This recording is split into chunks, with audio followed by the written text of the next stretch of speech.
Opportunities for food sovereignty and urban agriculture in Lewiston.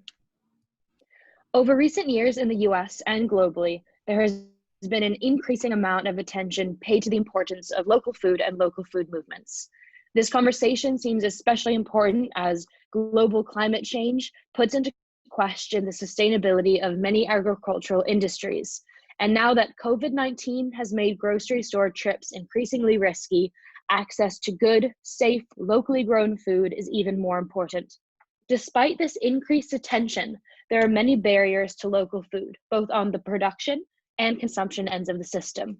Many of these barriers are the unintended consequences of regulatory legislation implemented by federal, state, and municipal governments. Many of these regulations were created for public health purposes, but the consequences are often licensing, zoning, land use, and permitting restrictions on local food systems. Two of the main municipal tools for the removal of these barriers are food sovereignty and urban agriculture legislation. Food sovereignty can be used to increase flexibility and accessibility of licensing and permitting laws, while urban ag looks at the zoning and land use side of local food systems.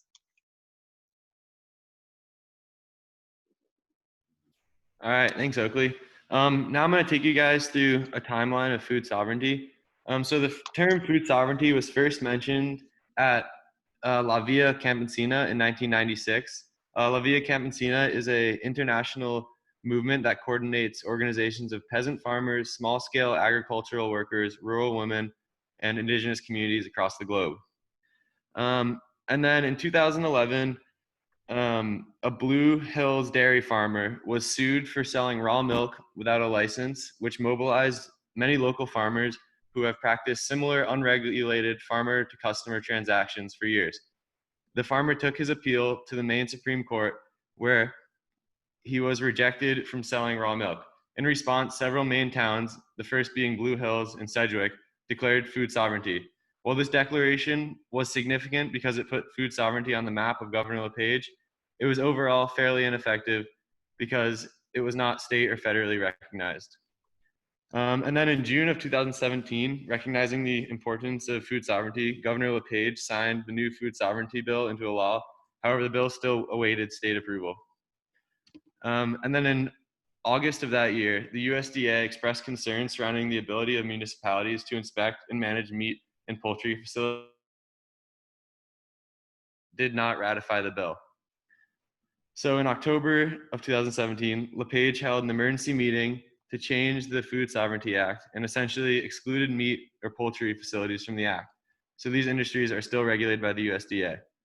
More recently, two North Dakota senators have pushed the federal government to loosen regulatory restrictions on pork processing facilities, which has been beneficial to Maine's 10 small meat processing facilities.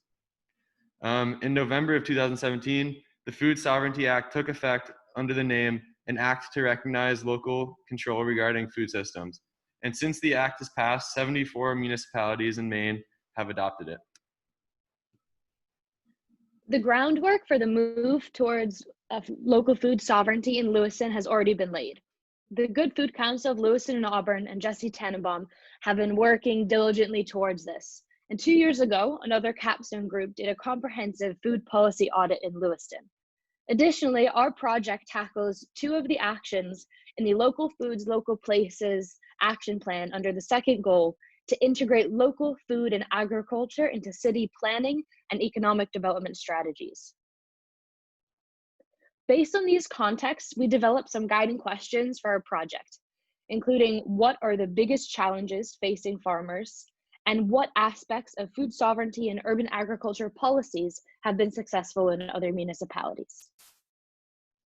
So we've been working with Jesse Tannenbaum of Eli's Homestead to use information gathered through stakeholder meetings and previous food sovereignty and urban agriculture examples to propose a legislative strategy to create a Lewiston-specific food ordinance to benefit growers and other producers, with the objective of identifying avenues, opportunities, and conflicts in creating Lewiston food sovereignty and urban agriculture ordinances.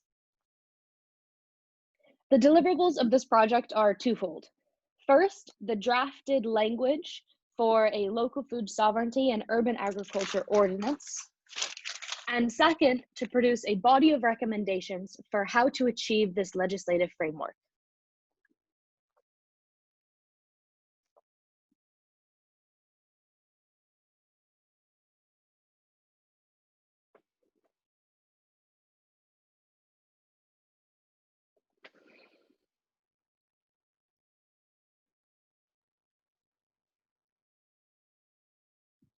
Lars, I think you're on mute.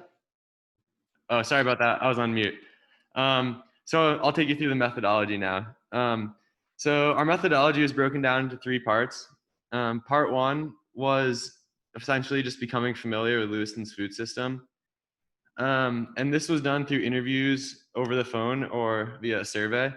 And we collected a database of local farmers with the help of Jesse Tannenbaum, as well as Julia Harper, who was nice enough to share her list of local farmers with us. And the survey we sent out consisted of 6 questions where the farmers were asked to introduce their farm and to express their biggest challenges relating to restrictive regulations. Next, we analyzed restrictive ordinances and opportunities for change within Lewiston. And then we also referenced the Lewiston food policy audit, which Oaklea mentioned was completed by a capstone a couple of years ago. So part 2 was to research municipalities with existing food sovereignty or urban ag legislation. This was done first by reviewing relevant ordinances from these municipalities. The municipalities were selected on a basis of whether there were available ordinances relating to food sovereignty and urban ag, and then B, if these, we looked for municipalities that were similar to Lewiston in terms of population and geographical location. And then existing food sovereignty ordinances were looked into from the towns of Camden, Bucksport, Fairfield, and Brownfield. Then we also used Buffalo, Madison, Somerville, and Cleveland as models for urban agriculture. And then our findings from researching these municipalities was utilized while drafting legislation for Lewiston, and they were also referred to as precedents for the implementation of urban ag ordinances in Lewiston. And then data was coded based on reoccurring themes or important themes, which Oaklea will show examples of in a few slides. So part 3 was to contact Lewiston city staff. So information gathered in part 1 and 2 of our methods was used to direct these conversations. They were done over the phone or email because we're all at home right now. And a couple of people we talked to were Adam Lee, David Hediger, and Shelley Norton. So in our conversations with farmers, there are a few reoccurring themes that we would like to highlight. The first is permitting, particularly of sheds, hoop houses, greenhouses, and other farm structures. So farmers complained that this permitting process was too costly, complicated, and time consuming. And these structures are crucial to running a farm. And these permitting restrictions hugely inhibit the success and growth of these businesses. The next was zoning restrictions. As it stands now in Lewiston, there's a pretty firm line between residential and commercial spaces. And there's a handful of restrictive zoning codes, which we'll discuss in greater detail. But one that came up was parking. The next is land accessibility. So farmers discussed issues with finding land to farm and complained that the leasing process was overcomplicated. This is especially restrictive to new farmers in Lewiston. The fourth is food safety regulations. So these are federal regulations that were created with much larger operations in mind and often overlook the needs of smaller local operations. The next and final was language barriers. So as we all know, Lewiston has a large Somali Bantu population who use English as a second language. And many of the processes described above need to be simplified to become more accessible to this important community. And while all 5 of these themes are important, we believe we hold the power to promote change in permitting, zoning restrictions, and food safety regulations. All right, so I'm gonna start us off on the urban agriculture section of our presentation. So in order to explore possible revisions to Lewiston's existing land use policies, we studied the zoning codes from each of these municipalities. Some, like Gardner and Brunswick, were selected for their proximity to Lewiston, while others, like Cleveland and Buffalo, were selected because while they have, for the most part, much higher population densities than Lewiston, they have some very accessible policies that could be used to inspire alterations in Lewiston. So we identified some of the most important urban ag related land uses and explored what each of these municipalities' zoning codes said about them. In our research, we identified many more land uses than we'll include in this presentation, but have focused on some that we find most important. We've also chosen to exclude the Maine municipalities from the following charts as their codes seem to closely mirror Lewiston's, suggesting a need for individual reforms, not just in Lewiston, but in other municipalities in Maine. We are also focusing mostly on strictly residentially zoned areas for the sake of this analysis. So we looked at how Lewiston compares to other cities when it comes to permitting the following land uses seen on the left side of this chart. So community gardens, market gardens, cold frames and hoop houses, farm stands, on-site sale, chickens, and bees. So this chart focuses on codes surrounding community gardens. As you can see, there are quite a few NAs in this chart. This means that there was no information on this category. It does not necessarily mean that this activity is or is not permitted, just that there isn't an accessible code for it. Cleveland, marked here as NA, doesn't specify on the allowance of community gardens in residential zones, though they are permitted with on-site sale in Cleveland's urban garden district. Lewiston is the only municipality we explored that specifies a size restriction on community gardens. No municipality specifically allows for the sale of produce from community gardens besides Cleveland's urban garden zone. But Lewiston and Somerville are the only two to specifically prohibit sale.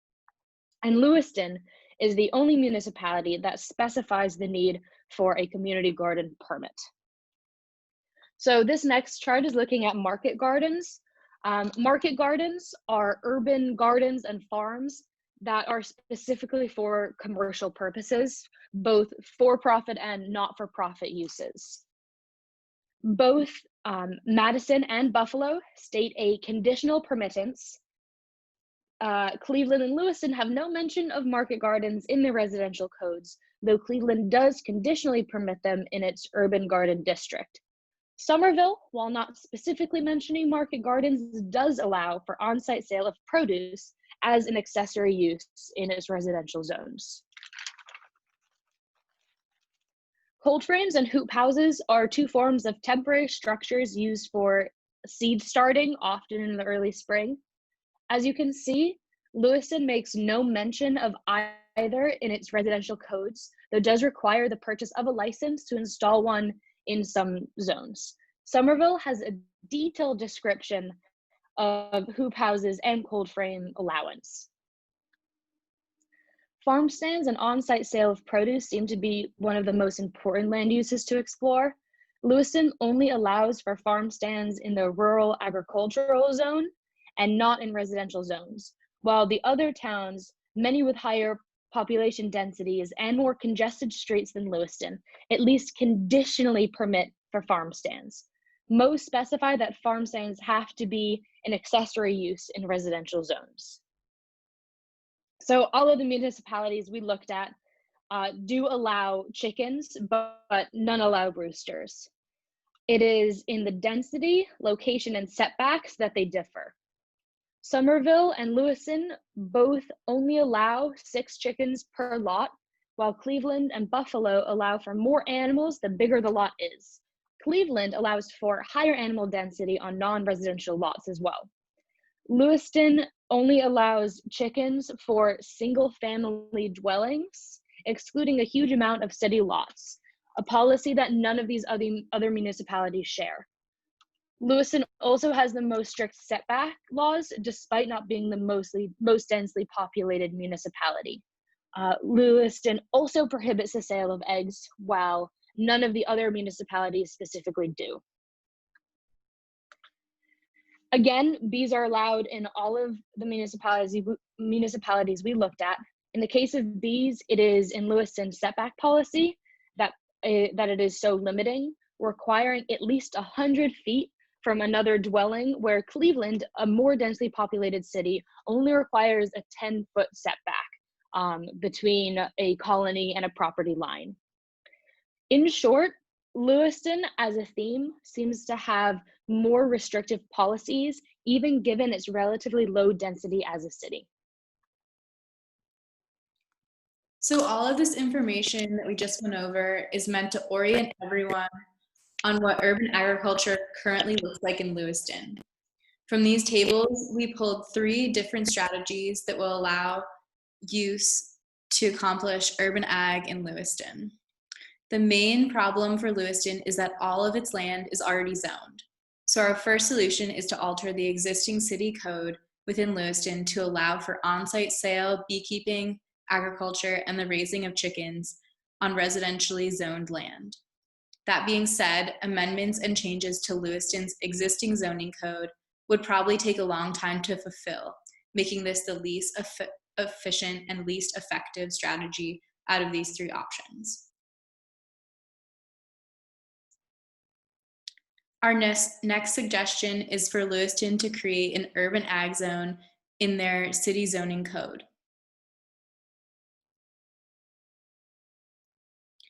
We can see that Cleveland and Madison both have urban ag zones, which allow them to foster community gardens, market gardens, greenhouses, apiaries, chickens, chicken coops, seasonal farm stands, on-site slaughtering, and on-site sale.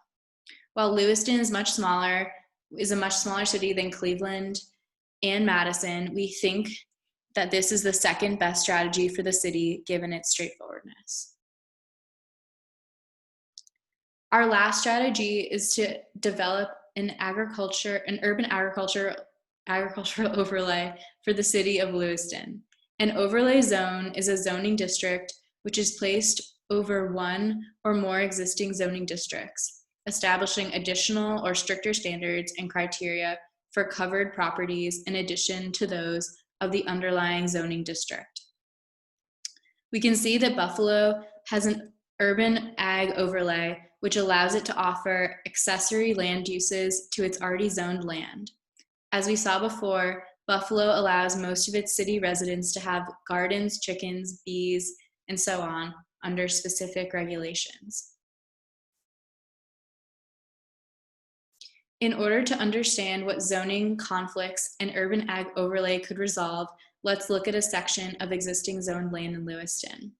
This is a portion of Lewiston's downtown area. It shows compact city streets in the heart of the city, and then fewer streets that sprawl out of Lewiston towards more rural areas. Since this map does not highlight particular zoned areas, we decided to highlight 2 of them for you. We would have used ArcGIS for this, but given our limited resources, this is the best we could do to illustrate these zoned areas. So here we have the zoned residential office spaces in pink and the community businesses in green.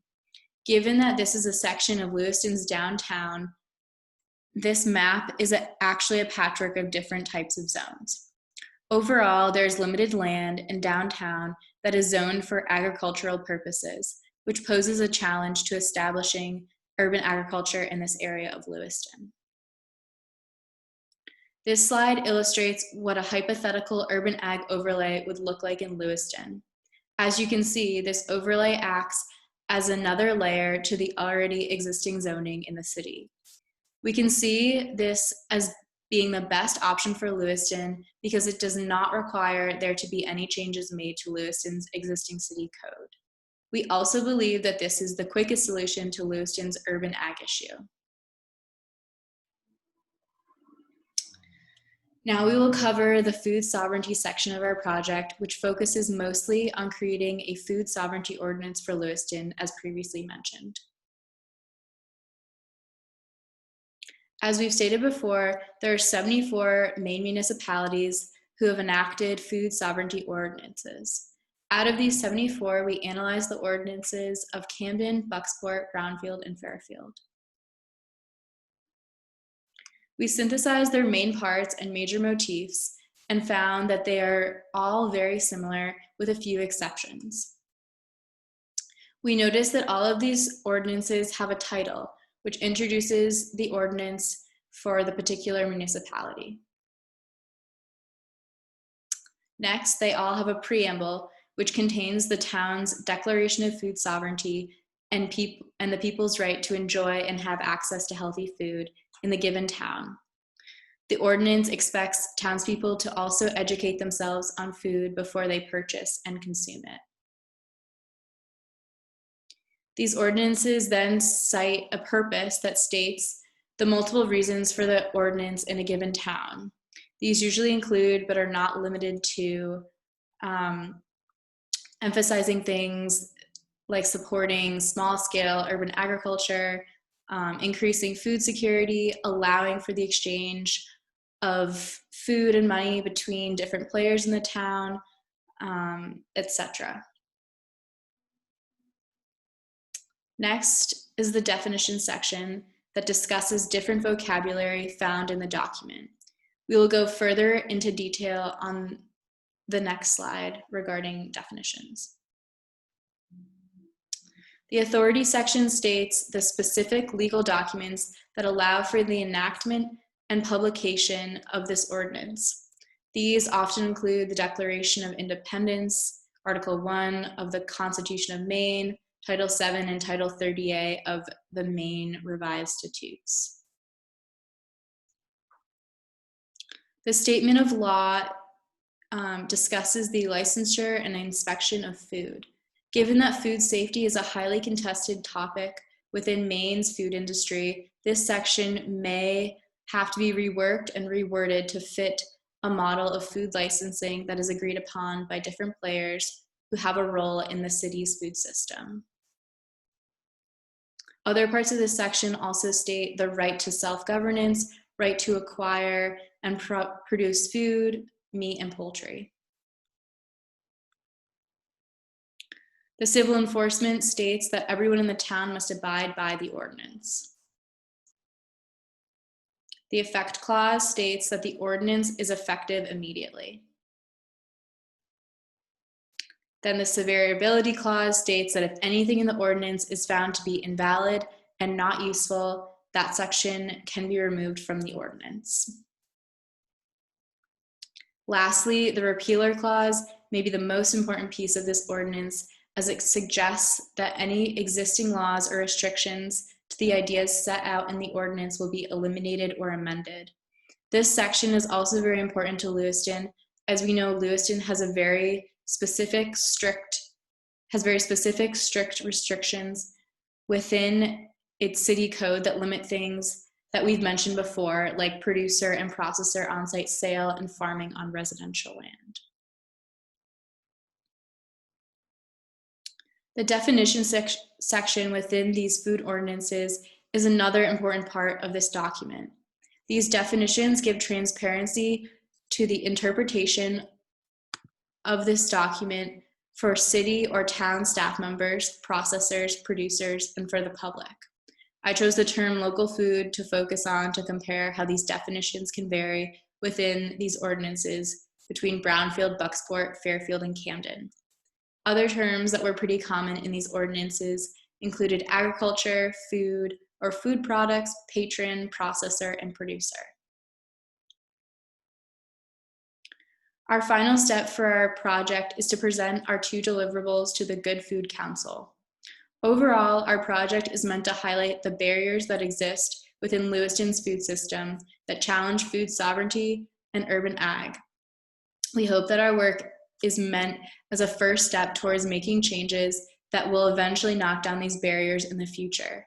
We are all very happy to be a part of this change, so thank you for including us in this conversation.